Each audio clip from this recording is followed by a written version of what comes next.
1594. Two samurai are locked in combat with a black-clad warrior. They are about to die.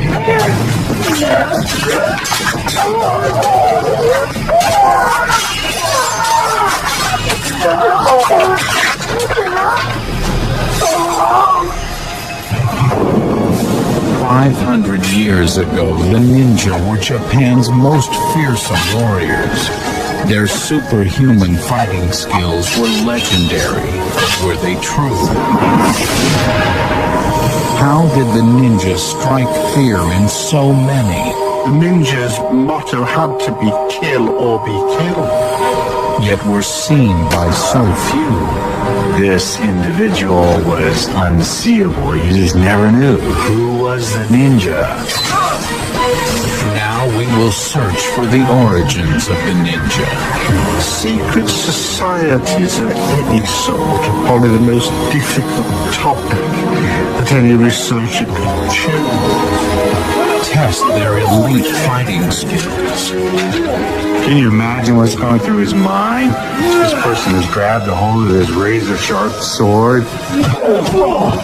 And discover the secrets of their mystical powers. We're just catching up to what ninja have been doing for hundreds and hundreds of years. Demystifying the ninja on Unsolved History.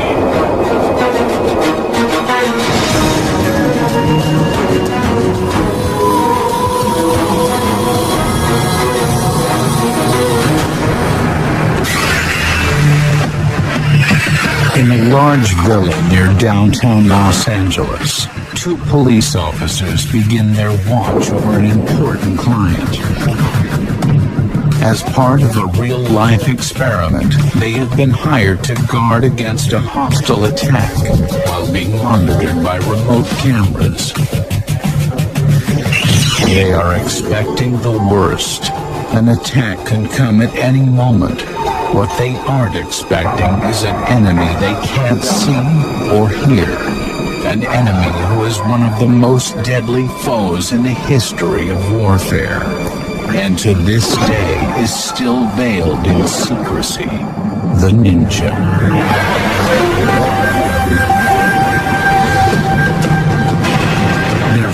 Were so amazing that they have been immortalized in countless novels and films. According to popular myth, they were masters of superhuman combat skills. One ninja could fight off 10 attackers. They were renowned as assassins, cloaked in black, and delivering death with cold-blooded efficiency. Yet historians disagree with this premise. There isn't much evidence of many ninja assassinations being carried out. So what is the truth about the ninja? Could they fly, shape change, disappear through walls, even use the power of clairvoyance to know what an enemy might do? They can actually control their ability to see in a different place or a different time, or their ability to hear what another person was thinking. It actually became a skill. It's amazing how rumors grow in the public mind so that things get exaggerated, and I'm sure a lot of ninjutsu exploits are simply exaggerations of things that actually happen. How do we discern fact from fiction, especially with a group that left such scarce historical records and lived outside traditional Japanese culture? Secret societies of any sort are probably the most difficult topic that any researcher could choose. Now Unsolved History is about to demystify the ninja. We'll search the mountains of Japan for their secret origins, put their mythical superpowers to the test.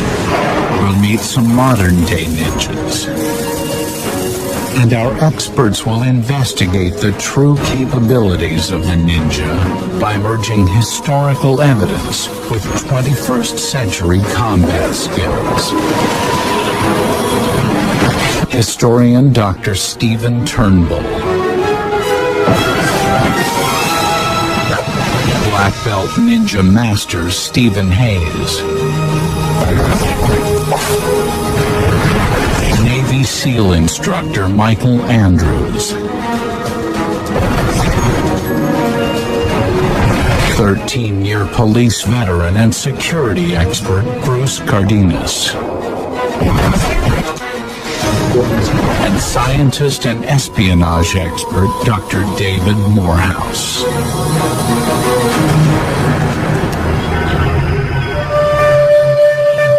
To uncover the secrets of the ninja, we went back to their roots, to the province of Igaweno, in the mountains of central Japan. My understanding is that I've reached the heartland of the ninja. Igaweno is where the ninja originated, and is the only place on Earth where there is a museum dedicated to the study of ninjutsu, which means the art of stealth, the way of invisibility. It is here that we begin our search for the truth about the ninja. Since the ninja disappeared from Japanese culture over 140 years ago, we asked historian Stephen Turnbull to help us locate the scant records that still exist. Japan has for centuries been one of the most literate nations in the world. So much is written down, so much is preserved, particularly by families. And the stuff is there if you really can dig for it. So you say Toshina was the first person to serve as a ninja in your family. Turnbull visits with Toshinobu Watanabe, who made a surprising discovery when he opened a box of family papers he found in a storage unit. But according to the documents I found, my great-grandfather was a ninja. But probably he didn't tell to his son anything about ninja. He thought that ninjutsu would be unnecessary in the new world. Mr. Watanabe shows Dr. Turnbull a written contract in which his great-grandfather pledged to never reveal what he did for his warlord employer. I've never seen anything like that before. I didn't know they existed. The fact that the guy had to sign on the dotted line shows, I suppose, the business nature of it, which implies quite a considerable organization behind the operation. And a high level of secrecy, because a description of the covert operation is never mentioned in the contract.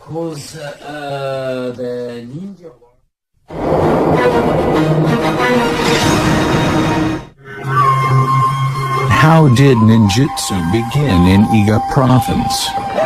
Historians have traced its origins to Buddhist monks that emigrated from China. China was the major source of wisdom, of learning, of knowledge for the Japanese. For centuries they revered Chinese traditions. Legend says that in the 11th century, a disillusioned Japanese samurai warrior met a Chinese mystic priest in the mountains of Igaweno. The priest asked the young man if he was ready to study a new form of combat that combined body and spirit and would allow him to move freely without being detected. It was called ninjutsu. He studied with this teacher and developed this whole different view, a whole different way of looking at conflict based on the understanding of the human being as a model of how nature operates. ninjutsu began to flourish in Igaweno. The remote mountain location made it easy for the ninja to live and train in secret. They governed here by themselves, and they needed to protect themselves from being attacked by outsiders. And they had to train their bodies. The result of training was ninjutsu.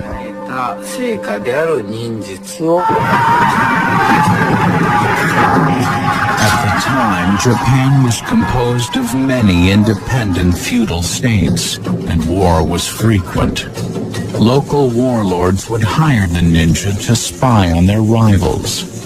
I think it's important to remember how unusual these skills and powers of the ninja were for the time. This isn't normal Japanese behavior.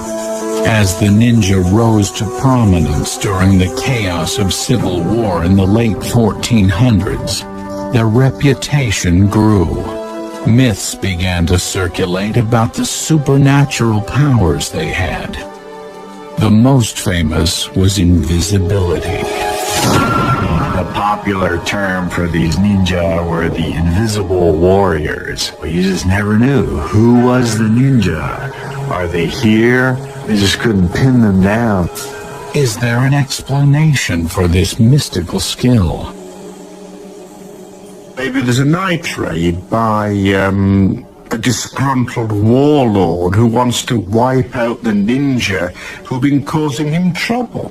So he mounts a surprise attack on the house. The ninja designed their homes to trick their enemies into thinking they were invisible. They built concealed trapdoors, false floorboards, and secret passages. These defensive measures left their enemies clueless. No enemy would be expecting that to happen. The guy would most literally think he'd disappear into thin air. Hence, the legend of ninja being able to disappear. One of the ninja's legendary skills was stealth walking, the ability to move silently on any surface. Stephen, can you show me some of the techniques a ninja would use on a wooden floor like this?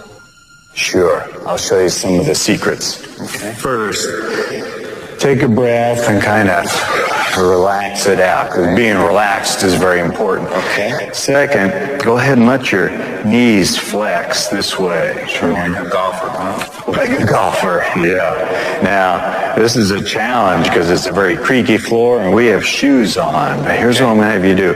First, we'll put all our weight on the, in this case, left. And then just shift your right out.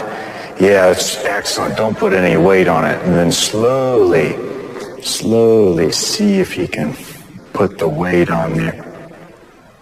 So far, very good. I haven't heard anything. Now, pause there for a second. As you pull your foot, then bring in the breath.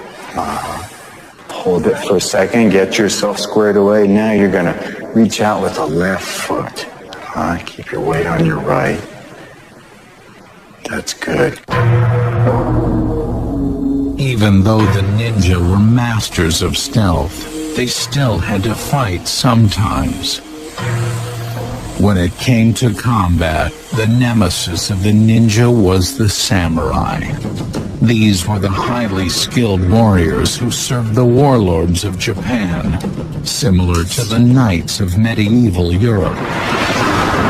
All aspects of ninjutsu were contrary to the samurai method of honorable warfare. The ideal of samurai behavior was that two warriors would face squarely onto each other as worthy opponents and would fight to the death. The ninja didn't quite fit into that pattern. The ninja's definition of victory would have been to escape and not be traceable, and then have the person doubt that that was a ninja in the first place. So even though the samurai was a highly trained swordsman, the ninja would certainly try and surprise him.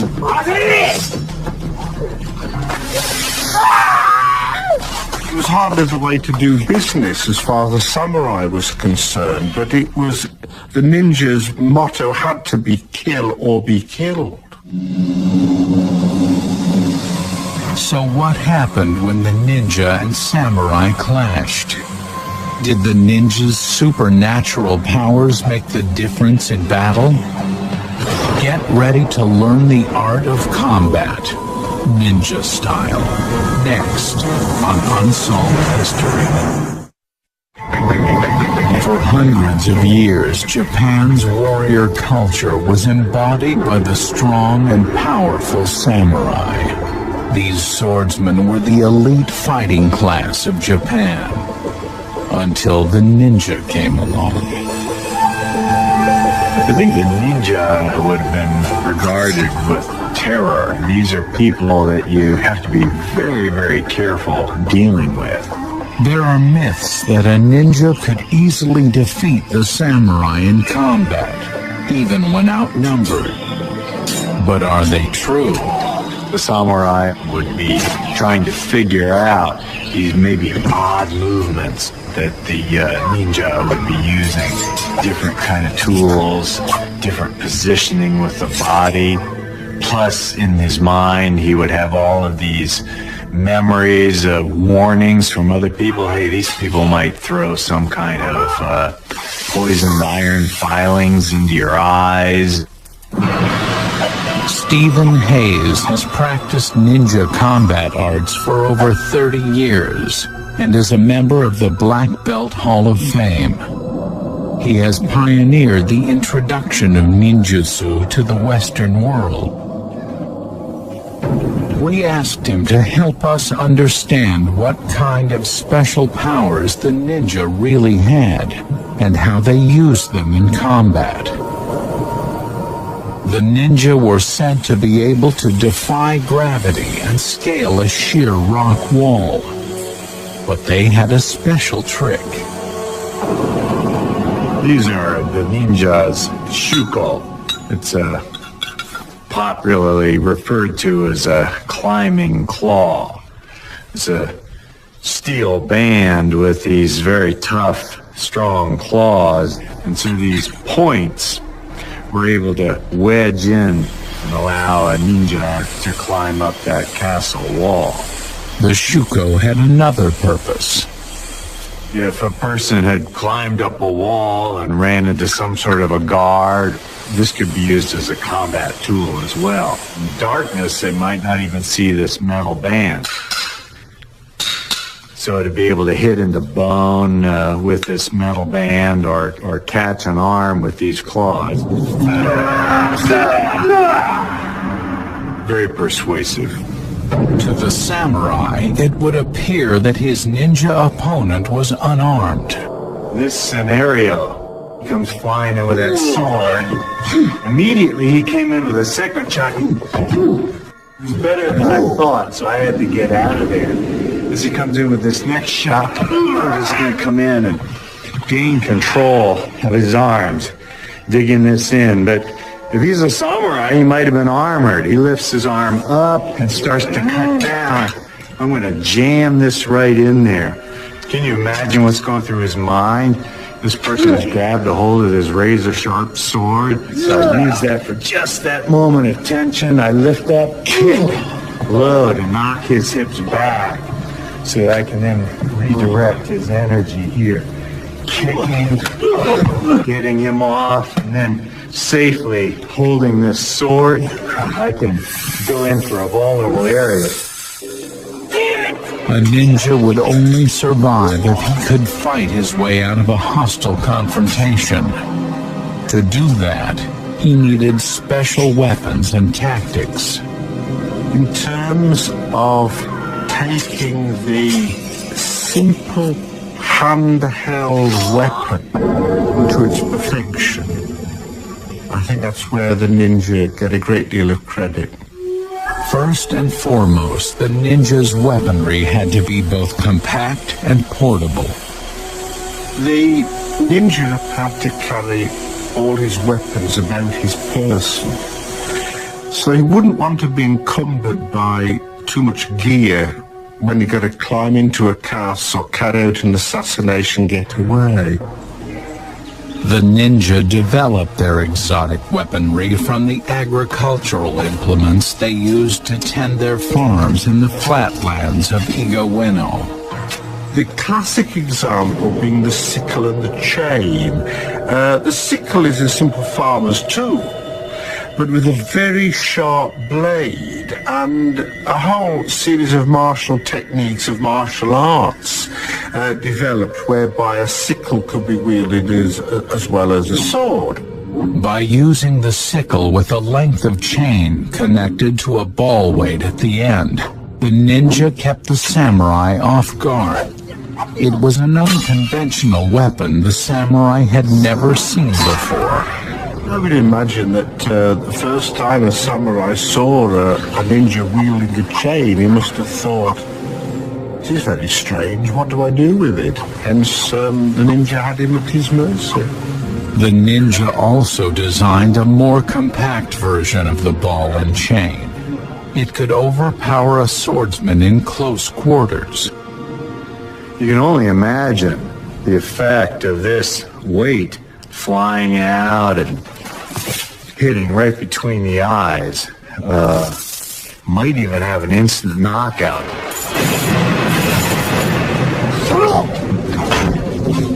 When it came to sword fighting, the ninja used a shorter sword, which was more maneuverable in tight quarters. The traditional samurai sword of the age is a much longer blade, because this would have been for an outdoor battlefield type of battle. The short sword gave the ninja an advantage even when he was outnumbered.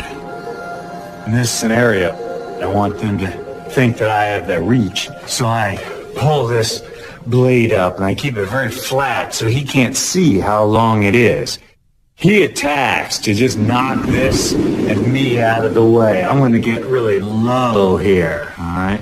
From there, as he starts to come back in, I'm going to jump and hit using my body weight to take him all the way down to the ground. From this very exposed or awkward position, as this attacker comes in here, I use my body to throw the sword across. As he cuts down, I let him think I'm vulnerable, and then simply by throwing that arm up, it'll cut through the wrist there. I can move the sword handle out, and then because of the adrenaline, there's no fine muscle control left at this point, so I just put it where it needs to be, and then by pulling, I'll be able to finish off that attacker and then get out of there. Unlike the samurai, the ninja also trained women in the combat arts. Rumiko Hayes has studied ninjutsu for over 20 years and has mastered many of the same skills as her husband, Stephen. By doing this for so many years with all different peoples, I can kind of foresee what kind of attack it's going to be. Just by their body positioning. And then I just became so in tune with their body movement, their body posture. Just a slight difference makes me realize, or let me know that, okay, he's going to do this. Yeah. According to practitioners, the ninja not only mastered exotic weapons, but they learned how to read an attacker's mind. This skill went far beyond conventional warfare. What we do is we pay very close attention to the senses. So I look and I watch for somebody who carries their shoulders a little too stiffly, or maybe their eye comes to mind but then kind of goes away. Hayes has set up a demonstration in which he has to sense where an attack is coming from. How do I feel? Am I tending to walk over this way when I get around this person? I've got to be more in touch with my senses, my feelings. Very good, good.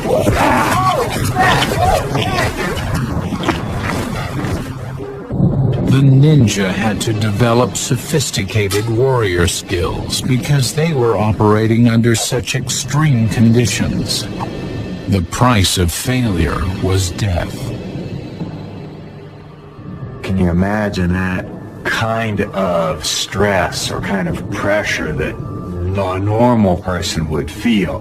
What if I'm caught? I might betray my family. I might fail my mission. I might betray myself.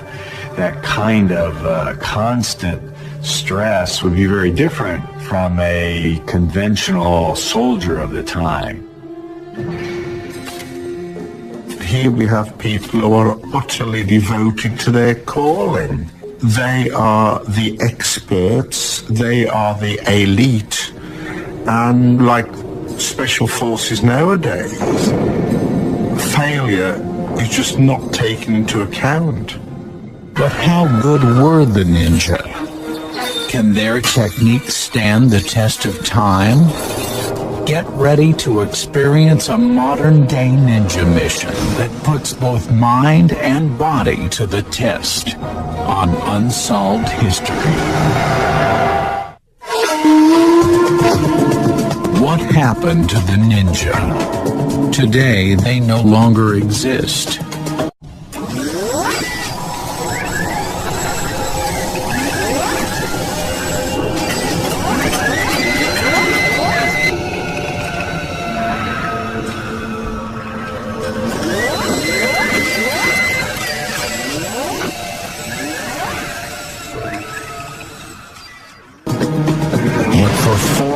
Years, they were a powerful force in Japanese society.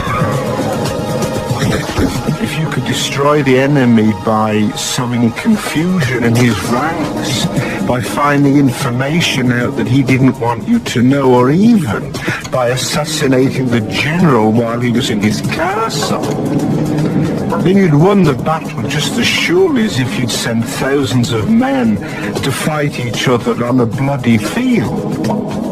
With this kind of clout, many of the Japanese shoguns dreaded the ninja and tried to destroy them. But in 1603, Ieyasu Tokugawa became shogun. He chose a radically different approach to relations with the ninja. Instead of trying to eliminate him, he offered him a job. They were told they would become noble bushi, warriors.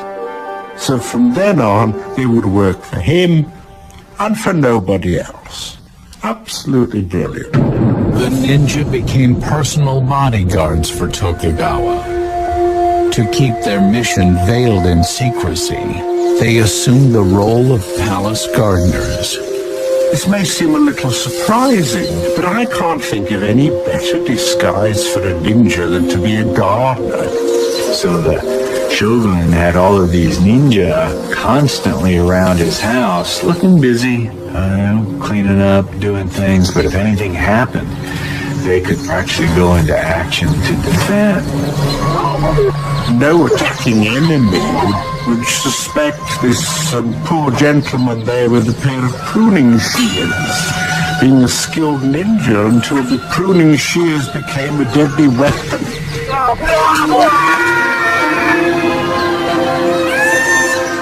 Using the ninja's vast spy network, the Tokugawa regime was able to bring peace and civil order to Japan. So Ieyasu Tokugawa was the shogun who pacified the ninja and took them out of their role as a very dangerous wild card in Japanese military political history. In 1868, Japan entered the modern age, causing huge convulsions to Japanese society.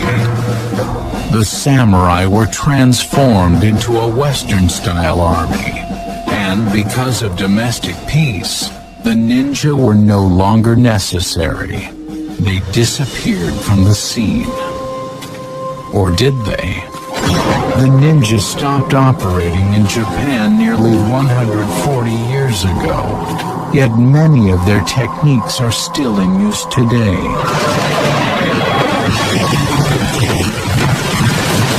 The ninja were ahead of their time. If there's any analogy we can draw with today, to be to look at them as equivalent of special forces, of SAS, of Navy SEAL. In many ways, today's special forces look and operate the way the ninja did. But are the ninja's techniques still relevant? Could the ninja still function in today's world of high-tech espionage and state-of-the-art weaponry? Unsolved History decided to find out. We rented a villa similar to a shogun's palace and set up a safe house on the top floor. Next, we hired a security expert who has protected hundreds of celebrities and executives. Bruce Cardenas. Bruce's partner is Demetrius Connor. Both are LAPD veterans and will guard the target, a VIP inside the safe house. The test: can an intruder penetrate the safe house, get past the guards, and kill the VIP? To compare techniques, we asked Stephen Hayes and a team of Navy SEALs to attempt the mission. The leader of the Navy SEALs is Mike Andrews, a 10-year veteran who served in Desert Storm and was also an instructor. Well, in any sort of operation like this, anything is possible, but because of the repetition, as far as our practice and our skill level, we feel that we're the best trained and we will achieve our mission. To create a realistic environment, Unsolved History wired a 5-room area inside the safe house with 10 remote cameras. This will be the hot zone, where no outsiders are allowed, not even the camera crew. Before the mission can begin, Daniel briefs Bruce and Demetrius about the rules. Your mission is to defend him from any threat. You've been armed with weapons. The weapons are lasers. If either an attacker or defender is tagged by a laser, he is considered out of the mission. Now you're the target, and you'll know you've been had when they take your hat off. And that's the end of the game. Okay? Daniel walks the guards through the hot zone. There is only one entrance, which leads to a narrow hallway. He explains that anyone who enters this area should be considered hostile. Can we use any barricades or move any furniture? No, you can't move the furniture or barricade yourself in. So you look at the rooms, you decide what the advantage is.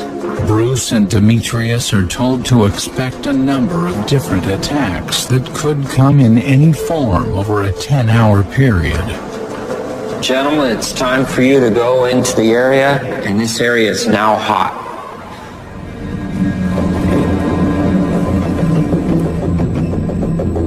Ready? The defenders decide to put their client in the bathroom near the back of the house. They are preparing for a gunfight, so they pick a location that offers them cover and safety. Put the toilet seat down.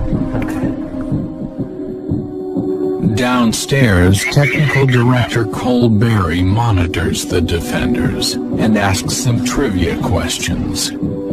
Your trivia question, Dimitri, is who is the Lucy? And the Lucy spy. Go find the answer. The trivia quiz will require the defenders to move throughout the hot zone. and find a reference book that tells them the answer. That way, they can't just sit in one spot waiting for the attack.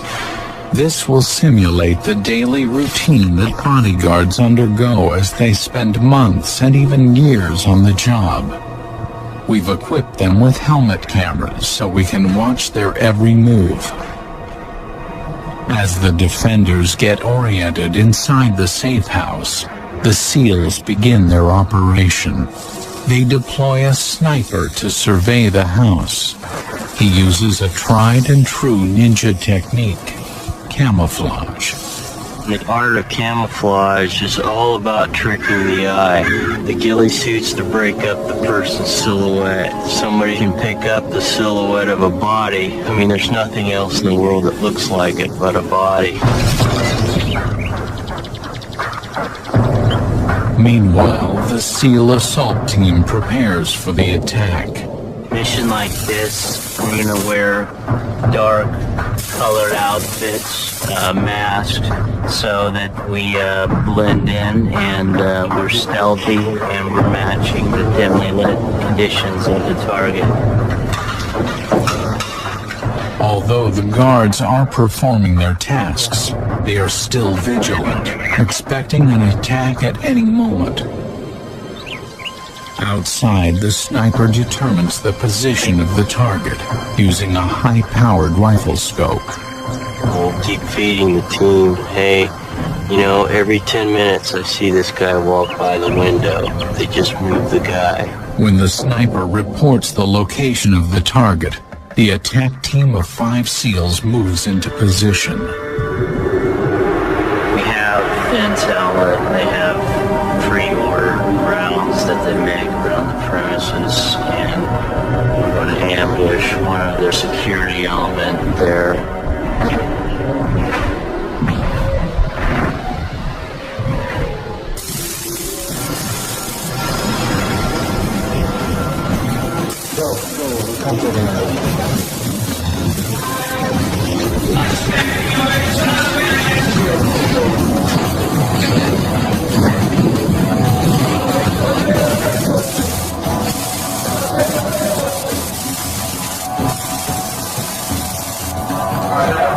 The attack lasts less than 20 seconds.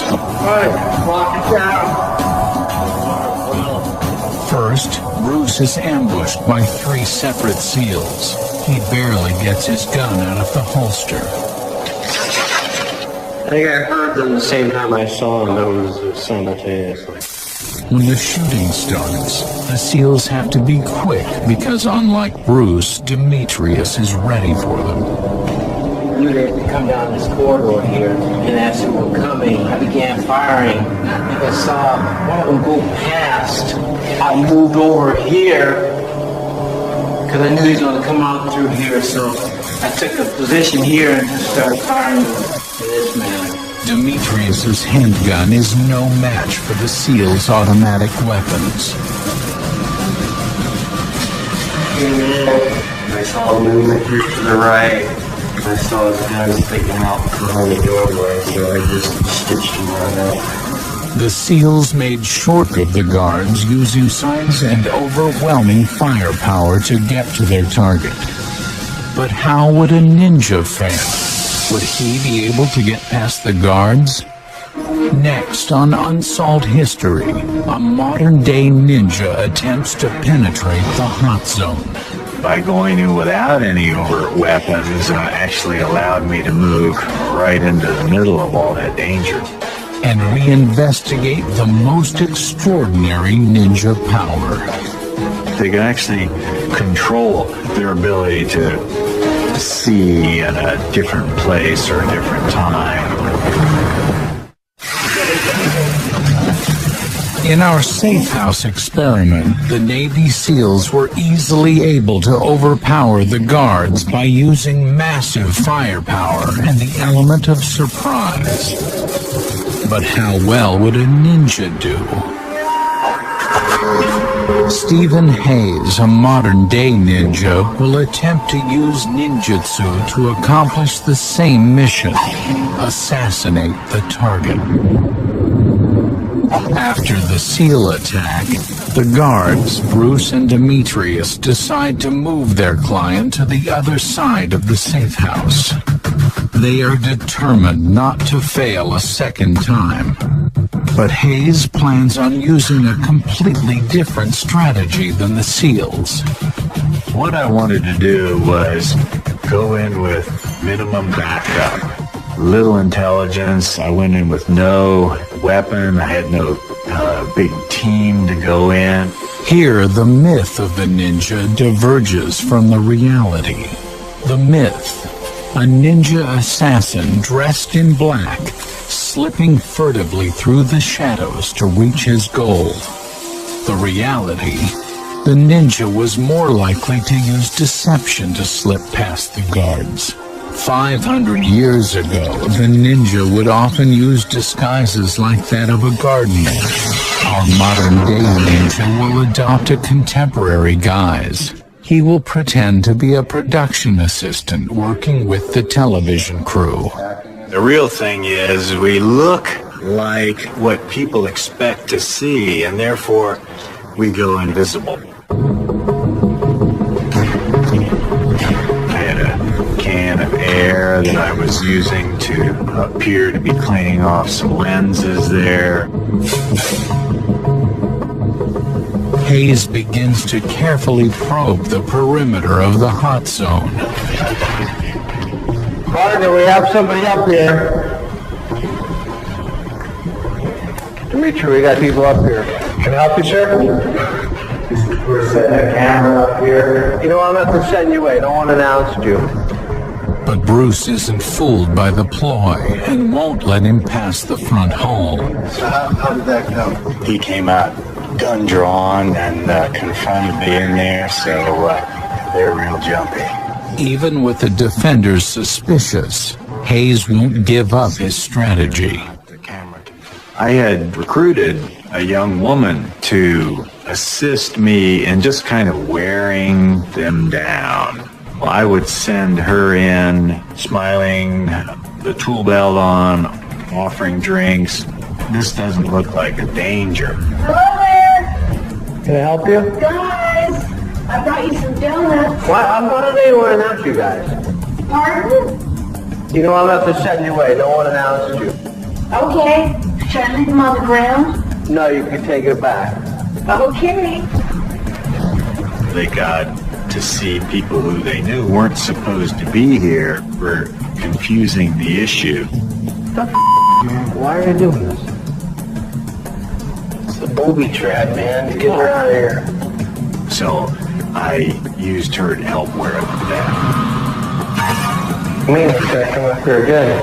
It's now 3:20 in the afternoon. The defenders have been in the safe house just over 3 hours. With the repetitive tasks and no apparent threat, boredom is beginning to set in. Yeah, we may have to call down. Stephen Hayes decides it's time to test the guards again. What's this?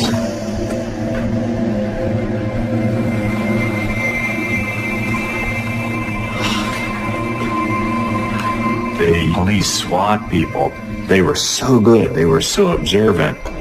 My role, in order to get through their defenses, was to be slightly bumbling, slightly frustrated on this harmless person. Can I help you, sir? These spotters are clogging up their lenses. All right. Spray in here. I don't know why they're not announcing you. They didn't? No. Okay. You need to get out of this area. Yeah. Is it okay if I just get up on one sprinter? Right there. Like 10 seconds. Okay. That time he came out, told me I needed to leave. And I said, could you give me like 10 more seconds to do one more of these cameras? Give a little smile. I said, okay, but I'm going to keep you covered. And he backed on down the hall. So it was a little calmer than before. I don't know why they keep doing that. got the little utility belt. Like he's a grip or something. As the afternoon wears on, we keep the guards busy with more trivia questions. Bruce, you seem to be the genius. What is a garand? Can you repeat the question? Is it a garand? But Bruce is interrupted as he looks up the answer.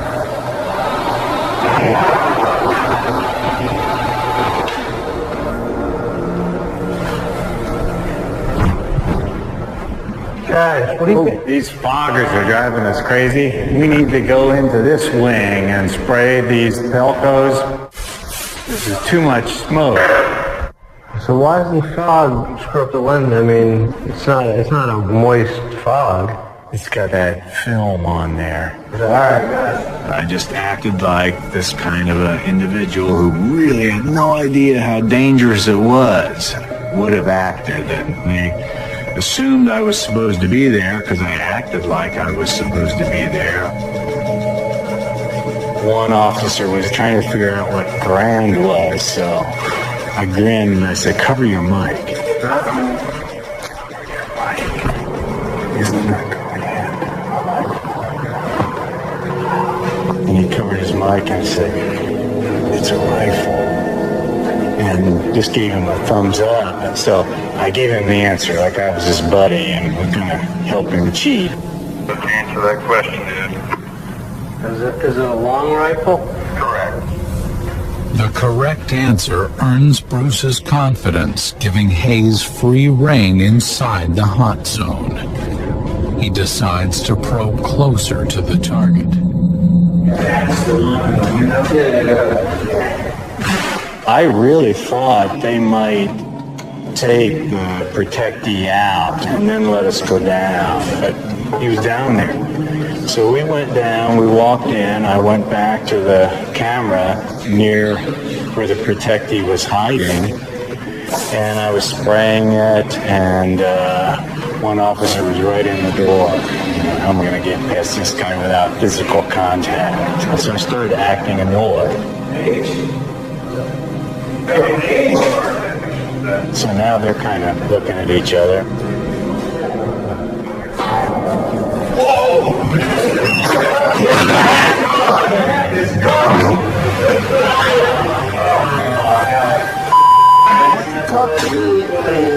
Yeah, they're saying, ah. It took Hayes over 4 hours to wear down the guards and successfully reach the target. What I enjoyed about this assigned mission was it was an opportunity to really show people how the ninja would operate. By going in without any overt weapons actually allowed me to move right into the middle of all that danger. Is it okay if I just get that one spray? Right there.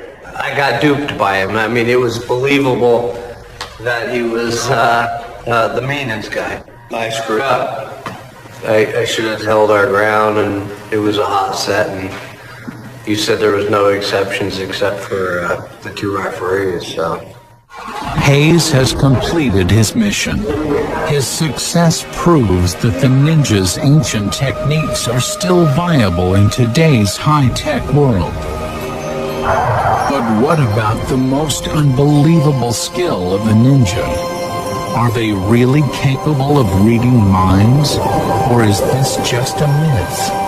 Next on Unsolved History. Our tests have shown that ninja were far ahead of their time, and that their mythical superpowers are in reality a product of sophisticated weapons technology, coupled with superbly conceived training and practice. I doubt if there was any other organization on the face of the earth as efficient as the ninja for the particular skills that they had. But there is one skill that is still up for debate. Clairvoyance. One of the aspects of this ninja mind lore that I really enjoyed exploring is the ability to see in some completely different place or time, like what we would call remote viewing. This was a very serious part of that old ninja training. Did the ninja really possess this supernatural skill? And if they did, how can we test such an unbelievable power? To answer that question, we turn to the CIA. The CIA spent 6 years developing and spending an endowment of somewhere around $50 million testing, evaluating remote viewing. And they continue to use it today. According to declassified reports, during the Cold War, the CIA used remote viewers to try to locate Russian nuclear weapons and other military targets. David Morehouse was an operational remote viewer for an Army intelligence cell that worked for the CIA. We asked Morehouse to set up a remote viewing experiment where he applied the CIA method to ninjutsu.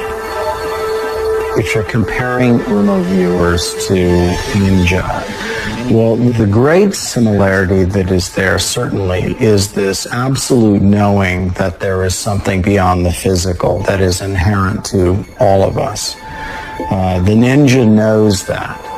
The same is true of a remote viewer. They come in with a fundamental core knowledge that they have this ability. On the same day we ran our safe house assault experiment, Morehouse assembled a group of remote viewers in a hotel conference room 9 miles away. So while Stephen Hayes and the Navy SEALs were attacking the target, Morehouse was running his own experiment with the remote viewers. Their task? Pinpoint the location of the target inside the safe house, and then provide a detailed physical description of both. That this target is going to be pushed or placed in a stationary location, somewhere in the structure, top or bottom. You have to find that out. Morehouse shows them only an outline of the building, so they have no idea what it looks like or who's inside.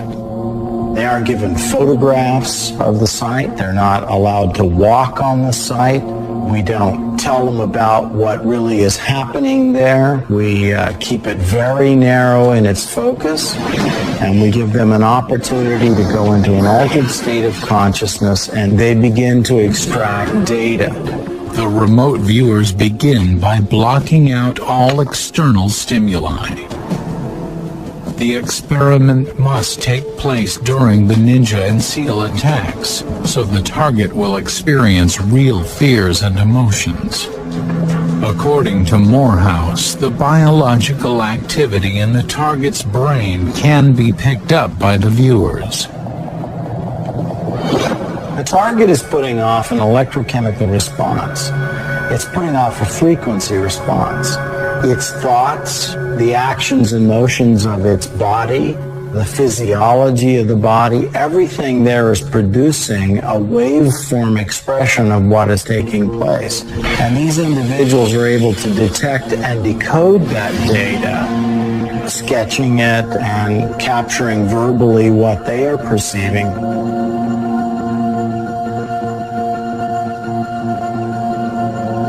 After 3 hours, the remote viewers end their session and record their findings.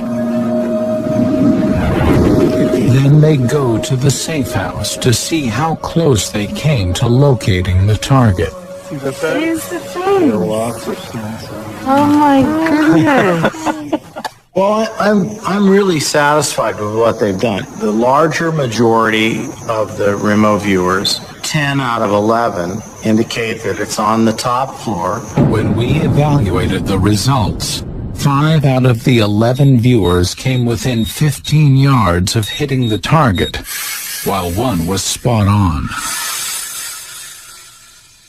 The viewers were only 50% successful in locating the target, yet there were other more compelling results. 100% of them indicated that it was a male target. Most all of them, probably 3/4 of them, indicated that it was a target with dark hair. over 50% of them indicated that the target had some form of facial hair, either a beard or a mustache. The viewers also did a number of sketches which remarkably depict some of the features of the safe house. We have the sketches, and it's shown in 1, 2, 3 pillars. There are 2 pillars there, and it kind of disappears here, but you can see they're the same. And you have this crisscross grate, and then there's the crisscross grates there. The viewers were able to capture such details as a wrought iron entryway with chain link above it, ornate tile patterns, high curved ceilings, and a large curved staircase, all without ever having seen the house. This phenomenon seems to fly in the face of conventional science. Can there be a rational explanation? I've had an opportunity to take part in some of the modern day experiments or tests in remote viewing. And I found that the people who are most well known tend to do the same thing that was taught in those old ninja methods. I personally don't think they had any form of sixth sense whatsoever, because I don't think it exists. The notion that the ninja had particular psychic powers was one of the myths that they encouraged to make people more frightened of them. So what is the truth about these powers? Are they myth or reality? While some of the mystical powers of the ninja can't be explained, our tests have shown that these invisible warriors were far ahead of their time. They achieved their supernatural skills by blending the mysticism of Far Eastern religion with practical training and sophisticated weapons technology. No matter if one believes the myth or the reality, it is still a very powerful mix. The greatest warriors have not been the most brawny. They have been the most cunning, the most aware, the most capable of thinking and being in the battlefield. The ninja may no longer exist, but their warrior skills live on.